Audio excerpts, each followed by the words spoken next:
Allô? Bonjour monsieur, est-ce que je suis bien chez monsieur l'empereur? Oui, madame, c'est pourquoi? C'est pour une livraison, monsieur. De la part de qui, s'il vous plaît? De la part de la maison Bacchus, monsieur. Tiens donc, vous venez de la part de la maison Bacchus, dites-vous, madame. Voilà qui est curieux quand je ne vous attendais que pour demain mercredi. C'est qu'il n'y a pas vraiment d'erreur de notre part, monsieur l'empereur, puisque nous sommes en effet mercredi. Parce que nous sommes mercredi. Mais oui, je vous le certifie, monsieur l'empereur, que nous sommes bien mercredi. Olga, s'il vous plaît, quel jour sommes-nous? Nous sommes mercredi, monsieur l'empereur. Merci, Olga. Madame, vous avez raison. C'est tout ce qu'il y a de plus vrai que nous le soyons de mercredi. Eh bien, puisque nous sommes bien mercredi, je vous ouvre. Rez-de-chaussée droit, s'il vous plaît. Et nous, que disions-nous, ma chère enfant? Nous parlions de Colima, Sibérie, et de ma mère. Et quand on parle de votre mère et de Colima, Sibérie, dans cet enfer sur terre, par miracle, elle n'y restera que quelques 18 mois. C'est bien ça, n'est-ce pas? En effet. Olga, Oui, monsieur l'empereur. la connaissez-vous, la raison de cette très étonnante bolchevique mansuétude? Oui, je la connais. Et elle serait? Joue-t-elle du violon? Ce qui donc, allez, soyons un tant soit peu naïfs, Amadou et même apitoie ses gardiens. Ce qui veut dire qu'à beau jour, à défaut de continuer de la mettre au pas, cette chère femme, il décide de la laisser filer. Pas du tout. Mais alors? Joue-t-elle du violon? Mais enfin, pour votre mère, en quoi cela a-t-il un lien avec sa liberté? Aucun. Eh bien alors, pourquoi Olga nous l'a ressassé une fois encore, cette affaire? Qu'elle en joue du violon, votre mère, à Colima, Sibérie? Parce que. Eh bien, Parce que c'est ici qu'il fait beau et que c'est l'été. et oui, pardi, qu'il ne faut pas l'oublier, que ce n'est pas toute l'année qu'il fait froid en Sibérie. Et donc? Les aigles par centaines qu'ils sont posent-ils les rails de cette voie de chemin de fer? Moi, j'imagine qu'ils ont droit à ces milliards de moustiques qui leur harcèlent la nuque. En effet. Et que le travail, il est épuisant. Oui, en effet aussi, quand ce sont 50 mètres de rails que les prisonniers, ils doivent obligatoirement poser chaque jour. Ce qui, après tout, n'est jamais, n'est-ce pas, qu'une bagatelle pour cet infini troupeau de déportés. Sans doute car quand arrive l'hiver, roule enfin ce long train sur la toundra et sa neige. Ce qui prouve, n'est-ce pas, Olga, que l'usage du knout et du bâton, il aura toujours raison de tout. Et votre mère? Ma mère, Oui, votre mère. elle s'est appuyée sur la ridelle de ce camion.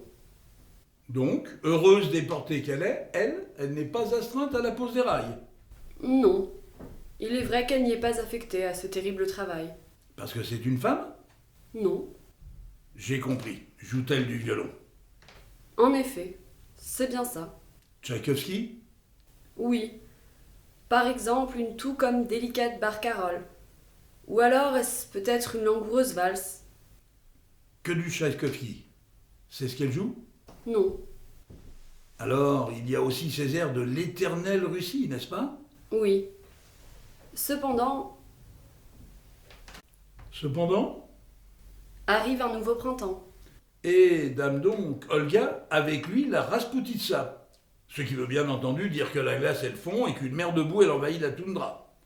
Ce qui veut bien entendu dire aussi que ce sont les rails de l'hiver précédent qui se noient à jamais dans d'éternels fontis.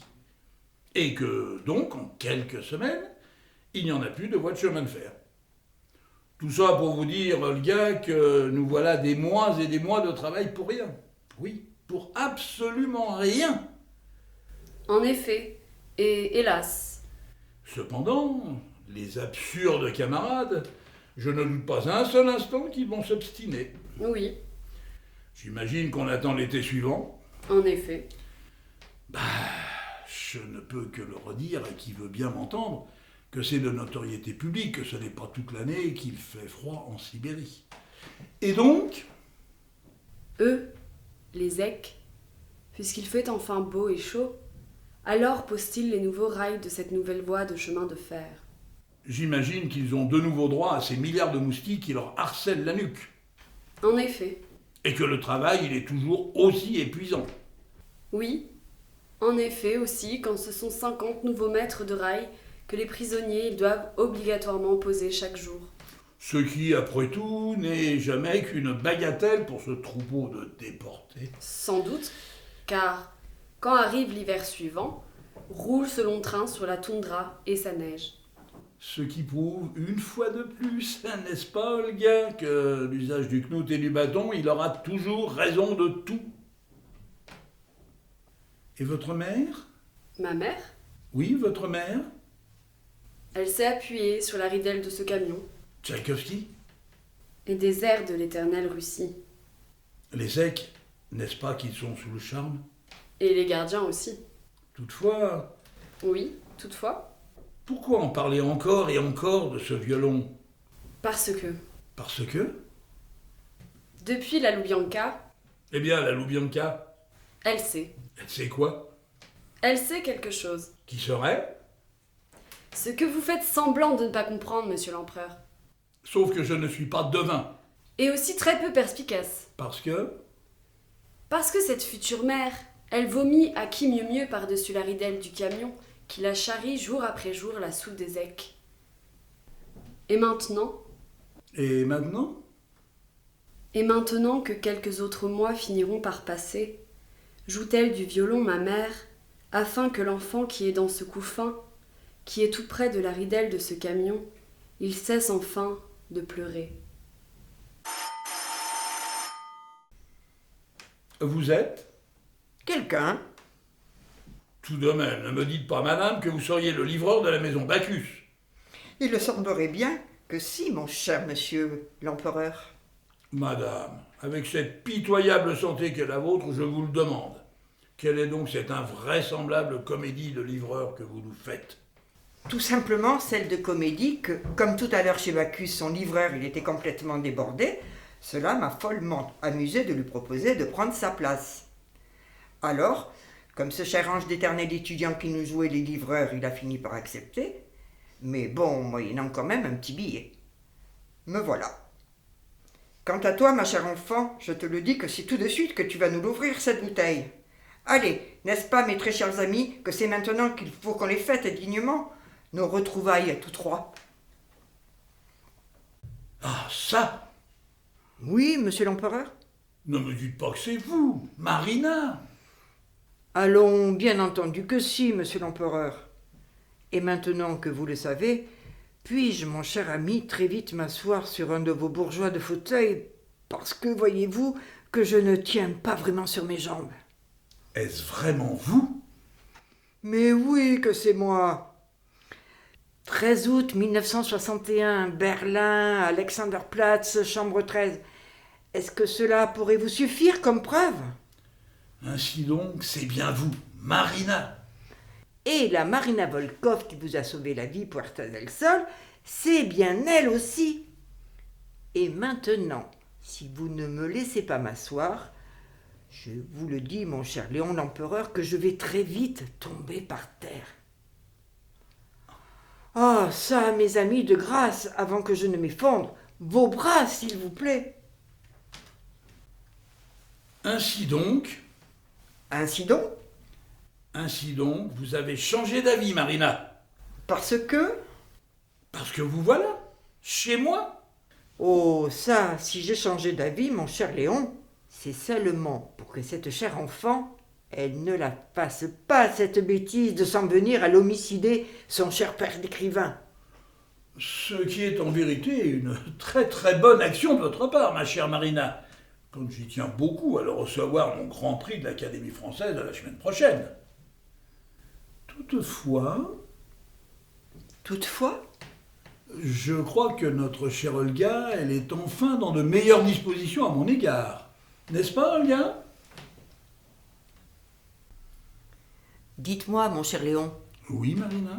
il le faut donc que j'ai beaucoup et beaucoup trop changé pour que vous ne m'ayez pas tout de suite reconnu.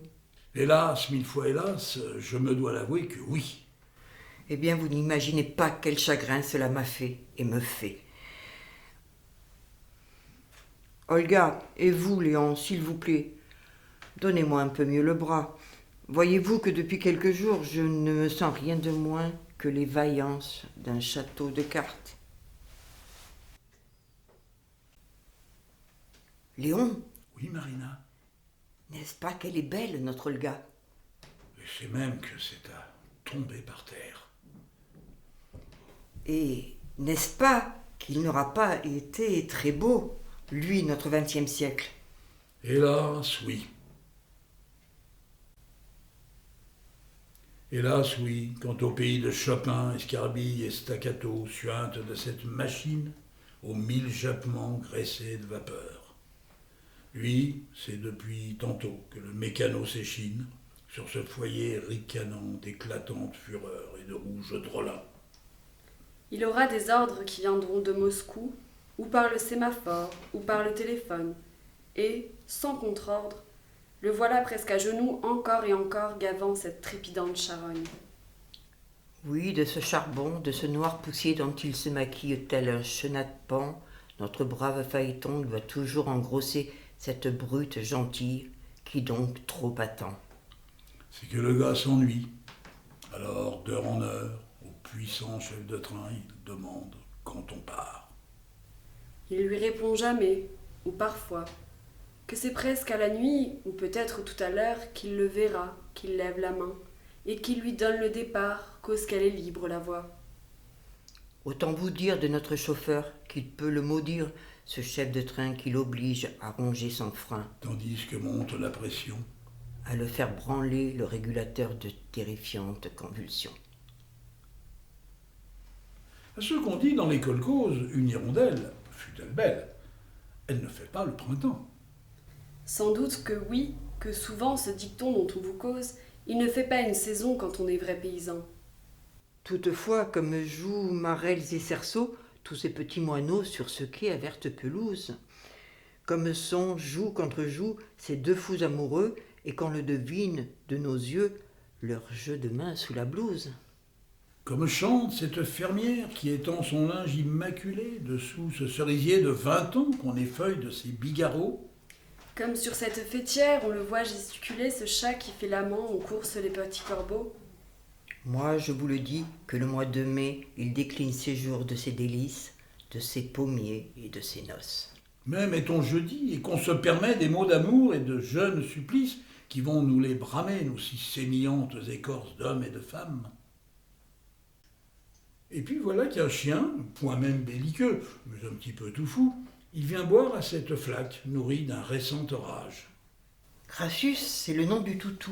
On le voit très bien qu'il frétille de la queue, tout amusé qu'il est de ce drap qui claque tout dessus, son clair breuvage. Notre brave animal enfin désaltéré qu'il est, voilà qu'il pourrait courir l'infini de ce champ où paît un cheval.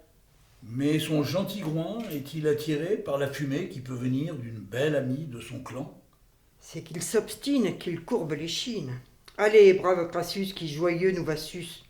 Sur cette ronde roue étincelante de soleil et de cette merveille de gouttes qu'il te fout. C'est aussi qu'il est déçu, notre amusant matin. Et pourquoi cela? Est-ce que je le sais, moi qui vous raconte l'affaire?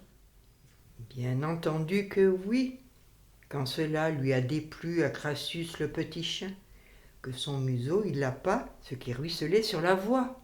De beaucoup trop humain pour son flair. Ici, et tout à coup, il le faut qu'au loin, crissante et guingoire, on la pousse, cette carriole sur le mi-temps du quai. À chaque tour de roue, c'est qu'une vieille femme elle rejoint ce petit réduit sans toit où pend une camisole à la lumière de ce quinquet. À ce robinet de laiton, cette admirable femme nourrit déjà ce tuyau dont usent les pompiers. Et bientôt, vers la lucarne de ce wagon, porte-t-elle cette flamme qui n'est que de l'eau, apaisante enfin se déporter. Thaddeus, où vas-tu cette fois? Tout à coup elle crie, la babouchka à ce mari qui tue le temps en sifflant après le roquet Crassus. Thaddeus, la dernière fois, tu t'es arrêté à Treblinka quand nous étions Allemands, et pas encore des Russes. Alors, dis-le-moi, mon cher Pitre, c'est quoi vraiment qu'il y a décrit sur ta feuille de route? Ah ça, mon ami, à Dieu ne plaise. Mais oui, montre-moi donc ce bulletin qui a décrit le secret de tous tes chemins. Elle, parcourant enfin cet épître, lirait-elle sans aucun doute notre très sainte polonaise ? Colima, Goulag, Sibérie. Comme prochain et ultime destin. Maintenant, devant vous et pour finir, c'est tous trois que nous allons oser vous faire les paillasses, qui se risquent au sublime, mais quand même affreux, cocasses. Quand on va vous le dire que Tadeusz, son itinéraire, c'est qu'il te l'avait écrit tout entier Sur du papier. Sur du papier d'Arménie.